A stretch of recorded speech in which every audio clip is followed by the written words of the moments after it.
ఆ ఇద్దరిని కూడా ఉరి తీశారు. ఎవరైతే రాజు వ్యతిరేక. ఈ ఉరి తీసిన సంగతి ఏం చేశారంటే రాజుకి ఉరి తీసారు అయిపోయింది. కానీ ఈ సిచ్యువేషన్ అంతా ఎక్కడ అయిపోయిందంటే ఒక గ్రంథాల్లో లిఖించబడింది. మనం డైరీ మెయింటైన్ చేస్తాం కదా, అప్పుడు రాజులు ఏం జరిగిందంటే తాళపత్రాలు తీస్తారు కదా. తాళపత్రాలు ఎలా ఉండేవి చెప్పండి మీకు? తాళపత్రాలు తీసి తాళపత్రాలు ఎలా ఉండేవి?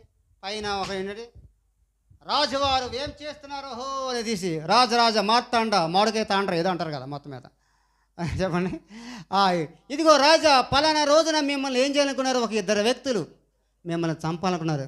కానీ ఈ మొర్దెకై అనేటువంటి ఒక యూదుడు, మన యూదులం కాదు కదా, కానీ ఈయన యూదుడు రహస్యంగా తెలుసుకొని మిమ్మల్ని ఎవరైతే చంపాలనుకున్నాడో వారి పేర్లు బయట పెట్టాడు. అందువల్ల వారిని రట్టు కట్టి వారిని చంపేశాం, ఉరి తీసాం. ఆహా, అయితే మీరు అతనికి ఏం చేశారండి రాజు? చెప్పండి. ఒక బాగానే ఉంది, బాగానే జరిగేది. అసలు ఈ కార్యం చేసింది ఎవరు? రాజులు ఎవరు కదయ్యా, ఒక యూదుడు. యూదుడు అంటే ఎవరు? మనం చంపాలనుకున్నాం కదా, అలానే